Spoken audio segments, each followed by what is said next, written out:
Roberta Tassinari é formada em Publicidade e Propaganda pela Unisul, com especializações em inspeção gráfica pela PUC Rio Grande do Sul e design gráfico pela Unicinos.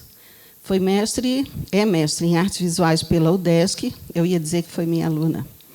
Desenvolve uma prática artística que transita entre a pintura, as instalações e os objetos. Exibiu seus trabalhos em instituições como o Museu de Arte de Santa Catarina, o MASC, o Centro Cultural São Paulo e Casa de Cultura do Parque. Participou também do projeto Biblioteca do Amor, em Cincinnati, Estados Unidos, em 2015. Recebeu o Prêmio Aquisição no 43º Salão de Arte Contemporânea Luiz Sassilotto, em Santo André, São Paulo, e o Prêmio Franklin Cascais como Artista Revelação do Ano, em Florianópolis, em 2010. Realizou também residências artísticas na School of Visual Arts, em Nova York, e na FAAP, São Paulo.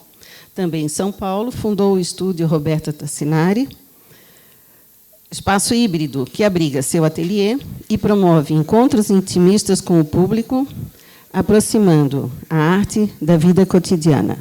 Atualmente, conduz oficinas e palestras para públicos diversos, incentivando um olhar mais atento e acessível para a arte. Roberta, a palavra é sua. E quero dizer também assim, do grande prazer de ter na minha equipe Roberta, que veio também com formação na UDESC, Viviane, formação na UDESC, e eu, e a Carol, que também fez mediação e atuou muito tempo como estagiária no Museu da Escola Catarinense. Então, nós temos aqui, em certa medida, também uma contribuição de uma universidade que se dedicou à formação de público em arte e cultura por mais de 40 anos, até agora. Obrigada, Roberta.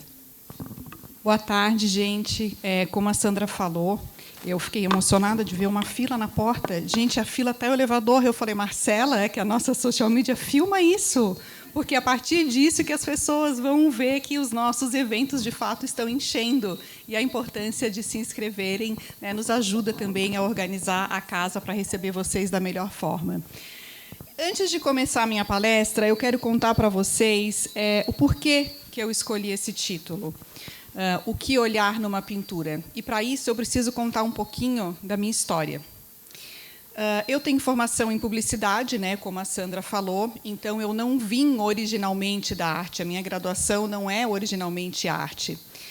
E, depois de passar pela faculdade, eu fui estudar em Porto Alegre para fazer especializações, me aproximando devagarzinho desse universo da arte, né? Então, foi um curso de expressão gráfica, um curso de design. E, lá em Porto Alegre, frequentando o circuito de arte, fazendo cursos, aquilo abriu tanto a minha forma de pensar, que aquilo me tocou de alguma forma. Eu falei, não, eu quero fazer isso, eu quero trabalhar com isso. E um processo natural parecia o mestrado. Me inscrevi no mestrado, fui aluna da Sandra, e o mestrado foi muito importante para a minha pesquisa artística, sobretudo, né? Eu fazia pesquisa e continuava no ateliê, criando as minhas instalações, pinturas, etc. Bom, em 2016, eu fui selecionada para a residência artística da FAAP, em São Paulo. Chegando em São Paulo e frequentando os eventos de arte, eu comecei a perceber que 90% das pessoas, ou mais, era só do meio artístico, que não tinha pessoas de fora desse meio. E, por outro lado, os meus amigos não eram do meio de arte, eram pessoas que vinham da publicidade, do design, engenheiros, né, outras áreas diversas, e que falavam para mim, Roberta, eu quero ir numa exposição, mas eu não me sinto confortável. Não é para mim, porque eu vou chegar lá e eu não vou entender. Então, eu comecei a acompanhar alguns amigos, né, de outras áreas nas exposições. E ali virou uma ficha para mim. Eu falei, poxa vida, eu gosto da educação, para mim é importante a educação, mas eu não me identifico tanto com uma continuação para um doutorado, por exemplo. Mas eu posso me comunicar com um público não especializado, né? Alguém que é um dentista, um professor, e quer entrar nesse universo. Então, foi isso que eu comecei a fazer. Eu comecei a fazer palestras para empresas de tecnologia, onde normalmente tem pessoas com um raciocínio muito linear, muito cara crachá, né, como eu digo, pessoas muito assim, planilha. E a arte, ela expande a nossa forma de pensar, ela mostra, às vezes, o avesso que a gente não está acostumado a ver. Então, foi assim que eu cheguei aqui nesse propósito, né, que eu tenho de aproximar a arte do público, e eu estou super feliz porque a gente teve aqui 43% do nosso público não é do meio de arte. E eu acho que isso é uma vitória. Eu tirei o gráfico. Isso é uma vitória muito grande, um evento que fala sobre arte com pessoas para além do circuito de arte. Então, eu quero agradecer a presença de todos, né, sendo do meio de arte ou não. É um prazer enorme estar aqui conversando com vocês. Então, vamos lá. Eu sou artista, porém pragmática e objetiva. Então, eu vou mostrar para vocês os objetivos da nossa conversa hoje. Eu quero que vocês ampliem a percepção de vocês. Eu sempre falo que, para ampliar a nossa percepção, a gente tem que treinar o nosso olhar. E como que a gente faz para treinar o nosso olhar? A gente precisa de repertório. A gente precisa conhecer várias coisas sobre aquele mesmo assunto, até para a gente poder ter um comparativo. Senão, a minha régua fica muito embaixo, né, como a gente costuma brincar. E, sobretudo, eu gostaria muito que, depois dessa palestra, vocês se sintam mais seguros para visitar exposições de forma mais autônomas. Eu vou mostrar para vocês obras de 3 artistas, mas, independente desses artistas, eu vou falar coisas que vocês podem aplicar, inclusive, nessa exposição aqui, ao final da palestra, né? Eu vou dar ferramentas para que vocês se sintam mais seguros. E também eu vou trazer algumas obras de arte que são talvez já conhecidas por alguns aqui do público, mas eu vou trazer uma nova forma de pensar. E tudo que eu vou falar aqui hoje não é uma verdade absoluta, até porque a arte não é o lugar da certeza, a arte é o lugar da dúvida. E eu vou trazer a minha forma de interpretar os trabalhos dos artistas que eu selecionei para vocês. Primeiro, eu queria saber, quem aqui é familiarizado com o Volpi? Levanta a mão para mim. Ótimo, ótimo. O Volpi, muitos de nós sabemos, quando a gente fala, quem é o Volpi? Aquele das bandeirinhas, né? Então, hoje eu vou trazer uma outra maneira e vou apresentar o Volpi para vocês. O Volpi é um artista ítalo-brasileiro. Ele nasceu na Itália, mas veio para o Brasil bem novinho, com 2 anos, e morou em São Paulo praticamente toda a vida dele. E o Volpi ele pintava casas, pintava paredes de casas, pintava afrescos. Afrescos é uma técnica que se usa em cima de um cimento ainda molhado, assim, de uma forma bem superficial, né? Mas só para vocês entenderem. E o cimento absorve aquela tinta e fica uma visualidade diferente de uma pintura em tela, por exemplo. Então, o Volpi estava muito acostumado a fazer pinturas decorativas nas casas. Essa informação é bem importante para a gente entender as obras que vão vir na sequência. Ele foi autodidata, né, e ficou conhecido, é um dos principais nomes que a gente tem da arte brasileira. Morreu já velhinho, com 92 anos, em 1988, mas deixou um legado que os artistas, hoje, que estão produzindo, têm o Volpi como uma referência muito grande. Aqui eu separei 2 obras de séries diferentes para que a gente consiga ter esse comparativo, esse repertório, para ter como exemplo o que eu vou falar para vocês. Olha, o Volpi ele se inspirava nas fachadas e na arquitetura popular. Então, por isso que eu falei, ele já pintava as paredes das casas, já fazia ornamentos. Então, isso já era um território conhecido para ele. Mas o que ele faz? Ele escolhe arquiteturas simplificadas. A gente sabe que é uma casa porque a gente tem na nossa cabeça aquela casa quase de criança, né, que é um telhado no teto, as janelas, as portas e um retângulo. Ponto. E ele vai abstraindo essas formas, ele vai eliminando elementos e deixando só o essencial. A gente não consegue ver muito detalhe de porta, de janela. A gente consegue ver retângulos, formas geométricas. Então, tudo se reduz a esses planos de cor que a gente chama, né? E o Volpi ele tinha uma questão que isso é muito importante. Para ele, o tema não era tão importante. Ele não estava tão preocupado em dizer eu pinto isso, eu pinto aquilo, eu pinto casa, eu pinto a bandeira. O Volpi queria, na verdade, pretextos para que ele pudesse exercer esse raciocínio cromático de cor, luz e de geometria. E quando descobri isso, eu fiquei assim, gente, eu não acredito. Eu, que sou artista, fiquei assim chocada. Agora, imagino vocês, né? Ele não gostava, o Volpi não gostava de ser conhecido como pintor das bandeirinhas, porque, na verdade, a intenção dele não era pintar bandeirinhas, mesmo que seja inevitável a gente ver essas bandeirinhas, né? Ele enxergava o trabalho o estudo de formas e de cores. Então, olha só, eu coloquei ali para vocês. Observem os telhados. Na imagem da esquerda, a gente tem aqueles 3 telhados ali em cima, bem fáceis de identificar, né, que parecem verdes. E na imagem do lado, a gente tem essa mesma imagem que se repete. Então, olha só, se o Volpi não pinta bandeirinhas, se ele está dizendo que essa tela não são bandeirinhas, é o quê, meu Deus? O que ele está vendo que eu não estou vendo? E o artista é isso, gente. O artista, ele nos mostra aquilo que a gente não consegue enxergar. Por isso que a arte é tão maravilhoso, porque amplia a nossa forma de pensar. Quando eu falei para o Ulisses, meu marido, que está aqui na frente, que ele já assistiu outra palestra minha falando sobre o Volpi, ele falou, cara, muda completamente. Então, assim, eu queria muito que vocês tivessem também esse sentimento, né, de expansão do pensamento. O Volpi, gente, ele pinta o espaço entre as coisas. O que isso quer dizer? Ali naquela pintura, ele está dando ênfase para o céu. Ele pinta o telhado, mas ele pinta o que ninguém está olhando. Ele pinta o espaço em volta desse telhado. Ele nos faz enxergar o espaço vazio entre as coisas. E o espaço vazio entre as coisas é o invisível. Isso é muito lindo, isso é de uma dimensão maravilhosa, infinita.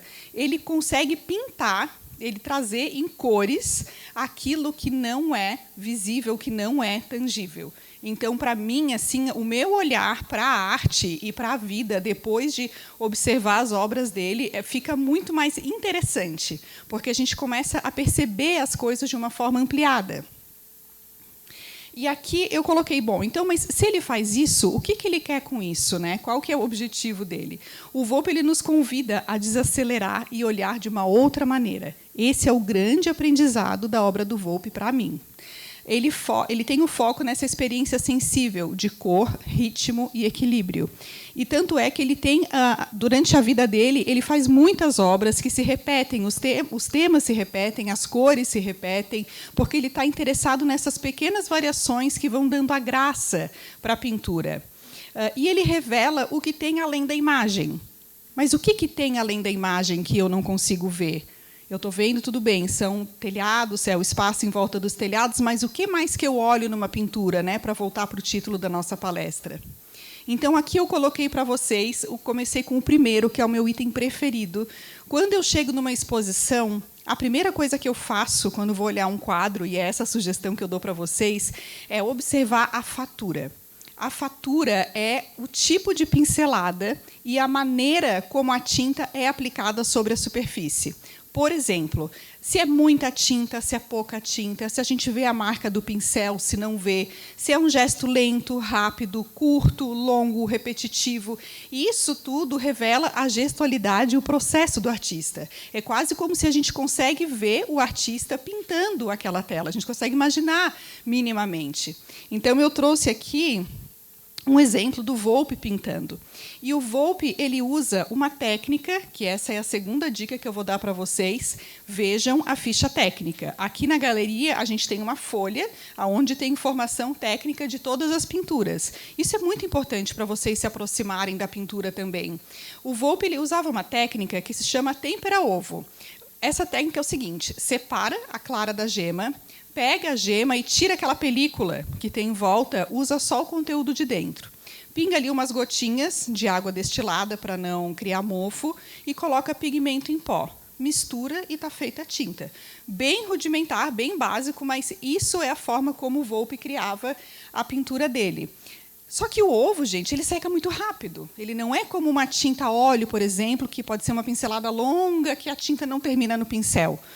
A gente consegue ver ali que são pinceladas curtinhas e repetitivas por conta de uma limitação do material. E como o ovo tem essa viscosidade, a gema que a gente conhece, sempre vai ficar com a marca do pincel. Então, assim, são características simples, mínimas, mas que vão aguçando a nossa percepção e a gente consegue perceber com mais riqueza de detalhes aquela pintura. Ó, aqui eu escolhi uma outra pintura, aqui vocês conseguem ver bem todas essas características que eu estou falando, da fatura, do tipo de técnica utilizada. Então, o grande aprendizado do Volpe, para encerrar essa parte dele, é olhar com mais atenção. Porque quando a gente começa a olhar de verdade, a estar presente naquele momento de contemplação, a gente consegue perceber coisas que, se a gente olhar de uma forma muito rápida, a gente vai olhar de maneira superficial. Então, o Volpe nos ensina a olhar com mais atenção. E aí, depois do Volpe, outros artistas muito mais recentes, vivos, né, que estão ainda pintando, também se inspiraram no trabalho dele. O Paulo Pasta é um artista que nasceu no interior de São Paulo, é um dos principais nomes que a gente tem hoje de arte contemporânea no Brasil. E ele, além de pintor, ele é professor. O Paulo Pasta ele formou uma geração de artistas. Então, ele tem um pensamento pictórico também, tem falas maravilhosas, livros maravilhosos sobre pensar pintura, né? Porque, além da gente fazer a pintura, a gente gosta de pensar pintura. E ele, então, é um dos principais nomes da pintura no país. Bom, então, o que tem de interessante a obra do Paulo Pasta, né? Ele investiga, assim como o Volpe, cor, luz e formas. Mesma coisa, só que ele faz a maneira dele, a fatura dele. Então, por exemplo, na pintura dele, ele faz com tinta óleo e ele mistura cera de abelha. A cera de abelha ela é uma pasta, para quem não conhece, é uma cor clarinha, e isso deixa a tinta mais lenta. Isso dá uma viscosidade para a tinta que faz com que ela pareça silenciosa. Tá? Então, vocês vão ver depois um trechinho do Paulo Pasta, ele fala exatamente isso, uma pintura silenciosa. E quais são as características que ele tem do Volpe? Ele, da mesma forma, evidencia o espaço entre as coisas. Então, por exemplo, ele sempre fala assim, ó, eu pinto qualquer coisa, mas não é em qualquer coisa que eu me reconheço. E eu estou sempre buscando motivos para pintar. Então, ele falou, poxa, eu estava no meu ateliê, eu vou pintar o quê? Eu vou olhar em volta, eu vou pintar o que eu tenho aqui. E ele tinha colunas no ambiente onde ele estava, naquele ateliê. E ele começou a pintar as colunas. Só que ele achou que aquilo era talvez ordinário demais, que ele poderia dar um passo à frente. Então, ele começou a pintar. Vocês estão vendo que aqui são duas colunas, né? Deixa eu chegar para cá um pouco. Então, olha só, vocês vejam que aqui a gente tem um espaço entre as colunas, que aqui é nítido, a gente vê, são duas colunas, tem um espaço entre elas. Mas, nessa pintura, ele já começa a trazer um tratamento de imagem diferente. Ele começa a dar a mesma importância para o espaço entre as coisas e para as coisas em si. Então, a gente já começa a ter dificuldade de saber o que é coluna, o que é fundo, ou será que isso aqui é um lápis? Talvez eu não consiga ver de imediato que isso aqui é um pedaço, né, uma metade de uma coluna. Então, ele vai fazendo essas brincadeiras, que é um aprendizado que ele trouxe a partir da observação da obra do Volpe. E aí eu coloquei aqui algumas reflexões, né, porque eu fico estudando esses artistas e pensando qual que é a contribuição deles tanto para a minha vida quanto artista, quanto para o dia a dia. Então, eu coloquei aqui, o espaço entre as coisas é algo que é desconhecido. A gente não consegue ver o espaço entre as coisas. E aquilo que é desconhecido, que é improvável, cria um lugar na nossa cabeça para ser ocupado. Porque, se a gente fala cadeira, eu já tenho aqui uma gaveta que tem as cadeiras. Mas, para eu olhar o espaço em volta da cadeira, eu não consigo isso de imediato. Então, eu fico contemplando. A arte ela nos proporciona esse momento de estar no presente durante mais tempo. Porque a gente nunca está no presente, a gente está sempre no passado, pensando que poderia ter feito melhor ou ter dito outra coisa, e pensando no que tem para fazer para frente. É muito difícil a gente conseguir ficar no presente. E eu acho que a arte, uma das grandes contribuições dela, é conseguir nos colocar, de fato, no momento presente, ainda que aquilo seja segundos. Então, é um exercício, a arte nos proporciona um exercício de contemplação. E aqui, voltando, né, que eu falei para vocês no início, a arte é o lugar da dúvida, não da certeza. Então, o Paulo Pasta ele esgota, ele pega um elemento, como a coluna, e ele pinta aquilo.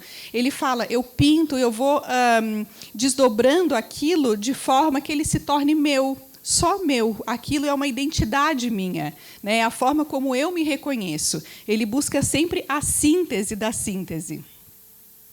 E tem uma coisa muito linda que eu gosto no Paulo Pasta, que ele chama as cores que ele usa de cor funâmbula. O funâmbulo é aquele cara que caminha na corda bamba. Então, são cores que ora estão de um lado, ora estão do outro. A gente não sabe se é um azul, se é um roxo, se é um verde, se é um rosa, se é um vermelho. E são cores que vão mudando ao longo do dia.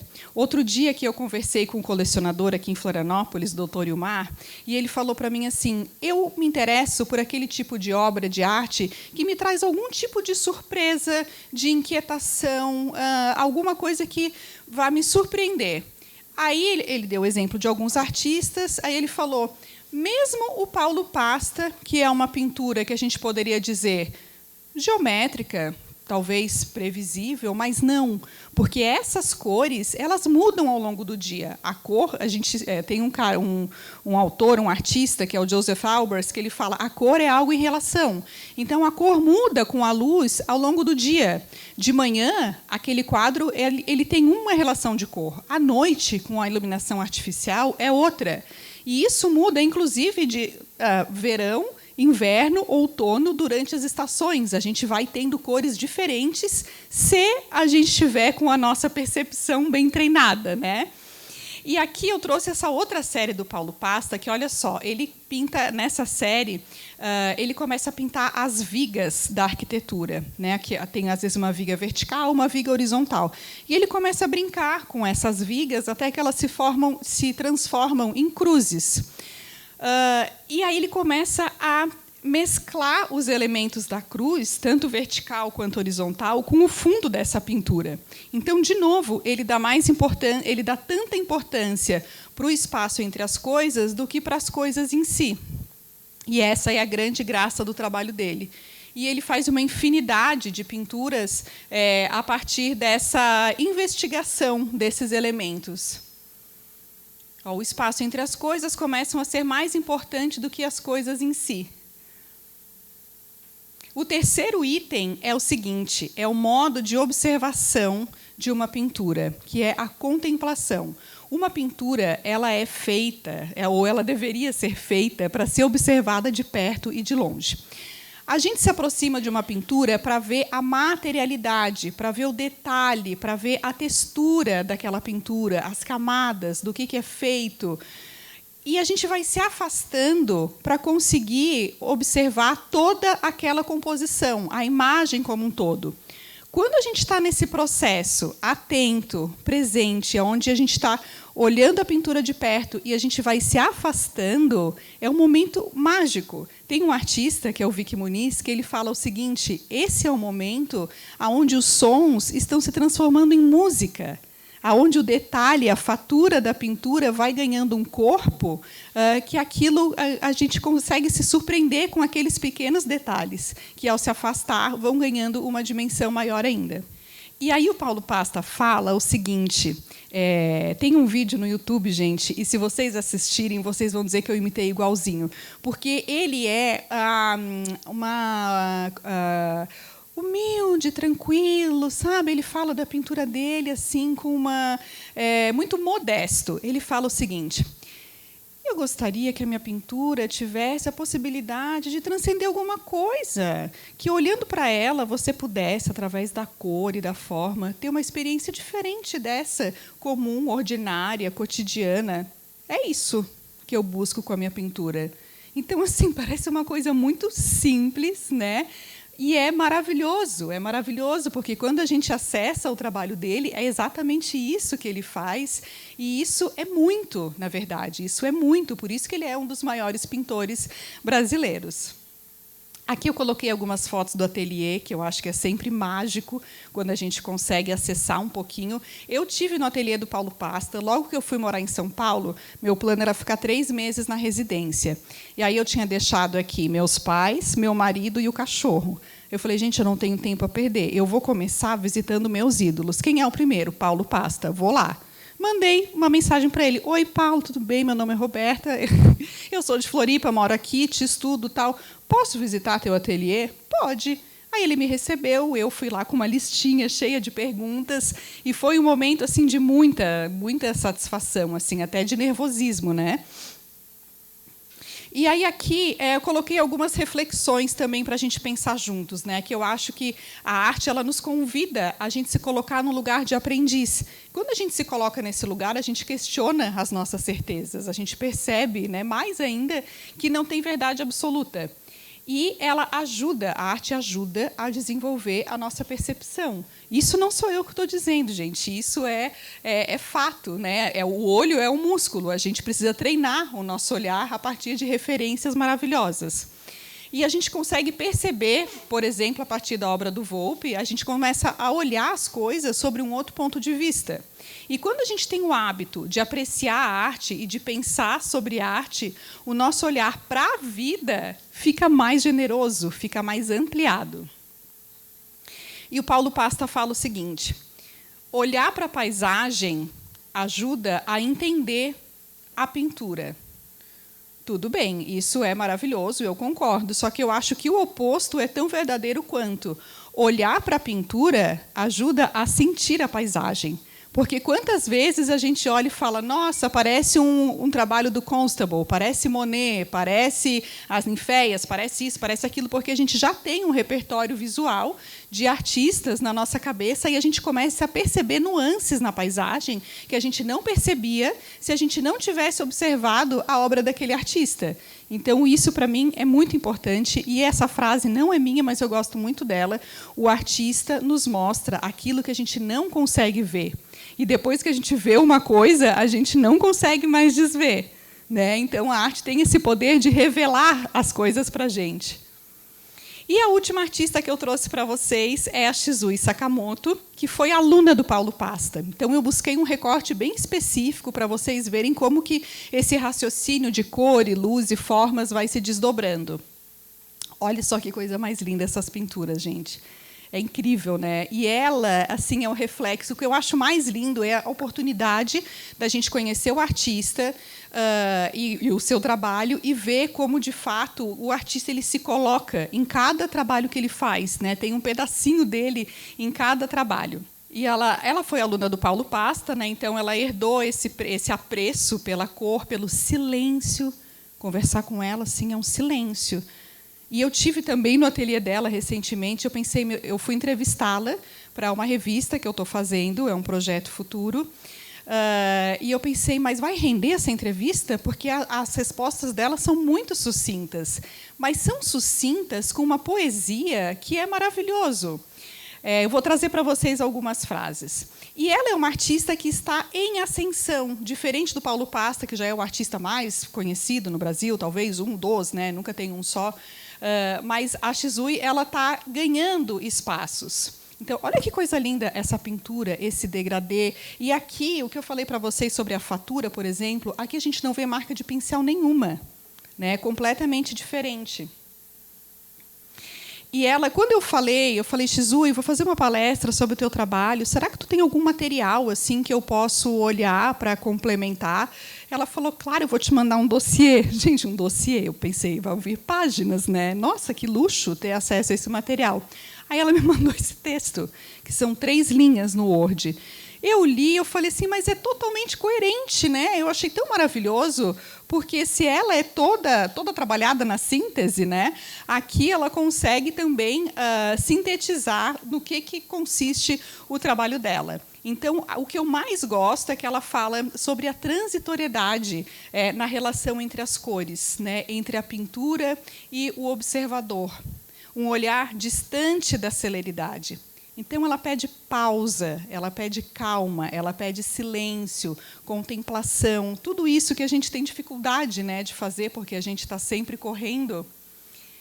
Então, vejam só, a Shizue ela estudou violino, e ela falou para mim, Roberta, o violino ele tem um movimento que é firme, preciso, porém delicado. E é a mesma forma como ela pinta. E não é que ela fala, eu vou pintar como se estivesse tocando violino. Não é isso. É que isso está nela. É a forma como ela se coloca. E ela se deu conta. Ela escuta música clássica também para fazer as pinturas. Então, é muito lindo a gente ver como as coisas estão todas interligadas, né? E ela tem a mesma cor funâmbula do Paulo Pasta. Eu tenho 2 trabalhos da Shizui, pequenininhos, lá em casa, e assim eu tive que escolher muito bem o lugar para que eles fossem privilegiados, tanto pela luz natural quanto pela luz artificial, porque a gente vê como, de fato, eles vão mudando ao longo do dia. E aqui ela fala, que eu perguntei, Shizui, o que é a cor para ti? Aí ela, a cor é o som da alma. Eu falei, gente, uma página de texto não ia conseguir falar isso, né? Então, assim, é muito lindo ela conseguir traduzir a pintura dela dessa forma. E algo que ela descobriu com o Paulo Pasta a pintura é sempre uma descoberta. Porque, por mais que a gente tenha na nossa cabeça a ideia do que a gente vai fazer, ao longo do processo, as coisas vão mudando. Botou branco demais, preparou tinta de menos, e é isso que vai tornando o processo da pintura interessante. Então, ela faz muitos estudos antes de ir para uma pintura propriamente. Ela pinta esses estudos pequenininhos que vocês estão vendo. Ela tem uma pasta assim com centenas deles, todos numerados. E ela fala que a pintura dela é a luz em movimento. Então, em cada série das pinturas, a luz se coloca de uma forma diferente. Então, ela prepara um pouquinho de tinta, que ela diz que é para aquela sessão, que ela vai sentar e vai pintar 4 horas, né? Ela prepara o que ela acha que é suficiente. É uma pintura muito lenta, porque são muitas camadas para ela conseguir fazer esse degradê tão maravilhoso. Aí aqui eu não me aguentei e botei uma fotinho nossa no ateliê, porque ela foi tão generosa me recebendo. E eu também queria falar o seguinte, que o ateliê dela ele é um quarto dentro de um apartamento de um quarto. E, assim, isso é muito bom para a gente desmistificar essa coisa do artista que fica lá num espaço, né, gigantesco, pintando. Não, assim, é o espaço que ela tem e que saem coisas incríveis, maravilhosas, e ela consegue, né, se desenvolver ali naquele espaço. Isso que eu falei para vocês, né, pinceladas firmes, mais delicadas. E uma coisa que eu acho muito lindo que ela fala a pintura dela é a busca por acolhimento. Acolhimento e afeto estão sempre presentes no meu trabalho. E a cor azul transmite essa sensação de acolhimento, como um abraço. Então, olha como a cor transcende, né? Como tem uma coisa de quase algo fenomenológico por trás da cor, que a gente consegue atribuir diversas interpretações. E aí, a última coisa que eu quero falar para vocês é sobre o conjunto das obras. Quando vocês visitarem uma exposição, observem o conjunto das obras. É muito legal a gente olhar as pinturas individuais, mas se a gente olha o conjunto, a gente começa a perceber o que tem uma que não tem outra, porque uma começa a fortalecer a outra. A gente começa a ter um entendimento maior do que o artista está querendo propor. E aqui, para finalizar a nossa palestra, eu gosto muito dessa frase, porque eu acho que a arte nos ensina isso. Quando a gente muda a forma, né, mude a forma como você enxerga as coisas, e as coisas mudam. Então, quando a arte expande a nossa forma de pensar, a gente começa a olhar para a vida, para o nosso dia a dia, de uma forma diferente. Então, é isso. Agradeço a participação de vocês.